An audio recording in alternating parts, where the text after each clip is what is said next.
ప్రస్తుతం రాష్ట్రంలో కూటమి ప్రభుత్వం పనితీరు గురించి మనతో మాట్లాడడానికి కాకినాడకు సంబంధించిన ప్రజలైతే ఉన్నారు. వారి మాటల్లోనే తెలుసుకునే ప్రయత్నం చేద్దాం. నమస్తే సార్. సార్ చెప్పండి, కూటమి ప్రభుత్వం అధికారంలోకి వచ్చి దరిదాపుగా 2 సంవత్సరాలు అయితే పూర్తి కావస్తుంది.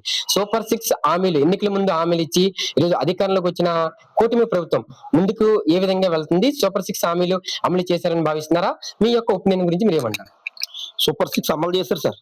అంటే వాళ్ళ కార్యకర్తలకు తప్ప, అంటే మిగతా వాళ్ళకి గాని, వాళ్ళ మిగతా పార్టీ వాళ్ళకి గాని వాళ్ళకైతే ఏం చేయలేదు సార్. వాళ్ళ పార్టీ వాళ్ళకే సూపర్ 6 అనేది చేశారు సార్.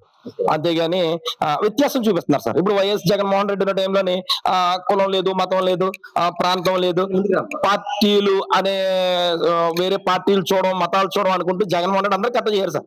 కానీ ఇప్పుడున్నది బట్టిగా అలా కాదు, మనకు ఓటేసాడా లేదా, ఎవరికి టీడీపీకి ఓటేసాడా లేదా, అంతే తప్ప అది జగన్ మనిషి అయితే అది పని చేయకూడదు, చేయనివ్వద్దు అనే ఒక పథకంలో పోతుంది. సూపర్ 6 అయితే టీడీపీ వాళ్ళు జరుగుతుంది సార్. వైసీపీ వాళ్ళకి అయితే జరగడం లేదు. చాలా మంది గోళ ఇబ్బంది, చాలా నరకం కూడా ఈ గవర్నమెంట్ లో ఇబ్బంది, మాత్రం టీడీపీ గవర్నమెంట్ లో ఇబ్బంది పడుతున్నారు సార్.